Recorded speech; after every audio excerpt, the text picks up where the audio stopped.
Welcome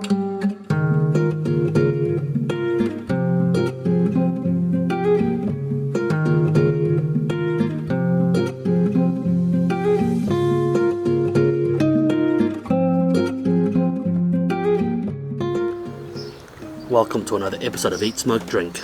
Today I am reviewing something quite special. Today I am reviewing the Highland Park Cadenhead Single Barrel, 29 years old. Now, if you look at this particular Highland Park, they would have had to pull this out of the barrel because it's 40.6%. It is just 0.7% away from being not legally whiskey anymore.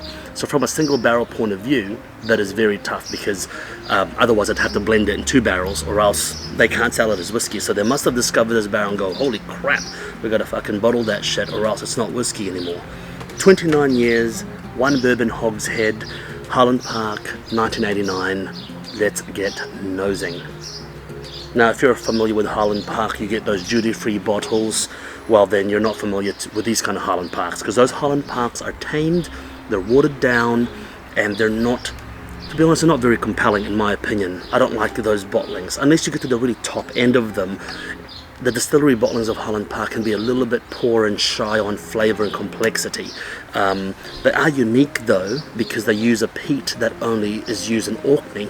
But in saying that, I'm not a big fan of them. But when you have a Highland Park that is bottled independently, especially with some age on it, makes me excited, a little bit moist.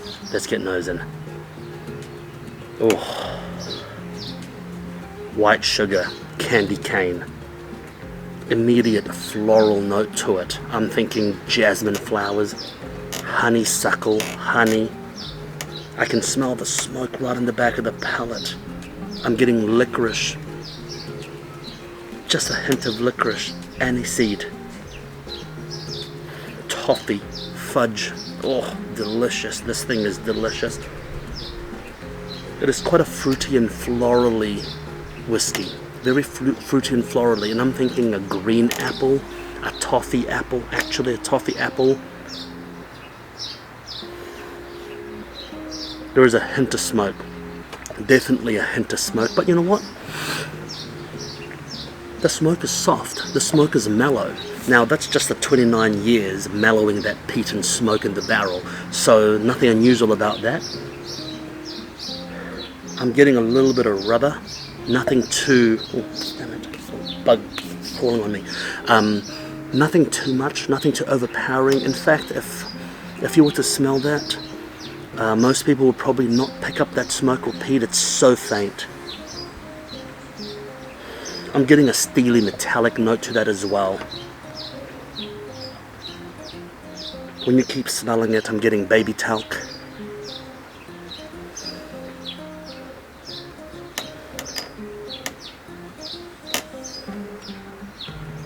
I'm trying to get the smell in there, but I can't quite explain it. A light spice, that's what I say, a light spice. But it's sweet, it's fragrant, it's floral, it's fruity, with a hint of smoke. A hint of char, like a charred fruit on a grill. Let's get tasting.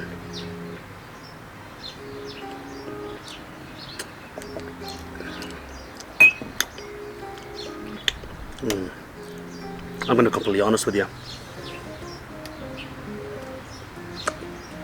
That is super soft.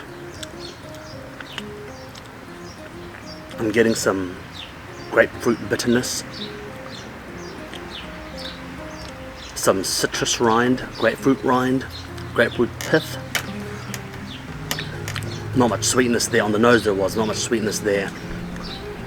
I'm getting some minerality, steeliness, soft white pepper, slight ginger.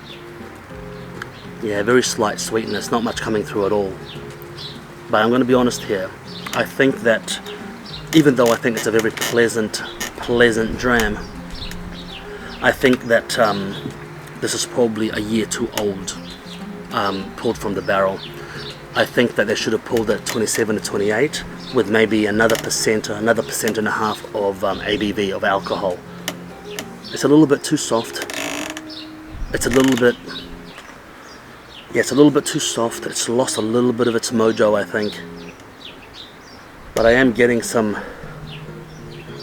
dirty woodiness in there that you get from old whiskies, that little funky kind of note. But I do believe that it's past its life a little bit here.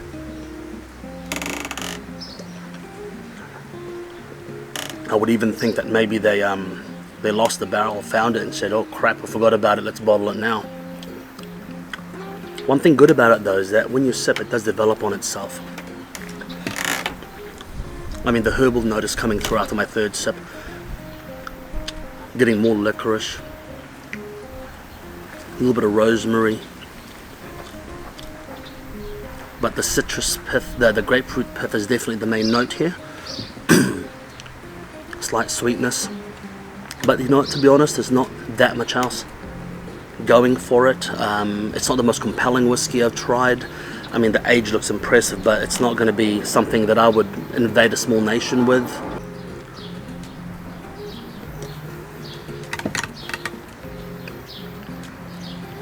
It does progress on itself. Smoke, the smoke is beautiful. The smoke and peat is subtle. And it is a beautiful whiskey, don't get me wrong. I mean, that's a very first world problem right there to say that there's not a good whiskey. It's a very good whiskey, it's a beautiful whiskey, but I think 1 year younger would have done it that justice a little bit more. The smoke is perfect, very mellow. Everything about it is very mellow, but nothing bad about that. I would have preferred a little bit more ass-kicking. A little spice, a little chili pepper spice in the back of the throat. Very mild chili pepper spice. But yeah, I mean, look, it's a delicious whiskey. It's a gorgeous whiskey. Would I have it with a cigar? Probably not. It's too mild and it's too soft for that.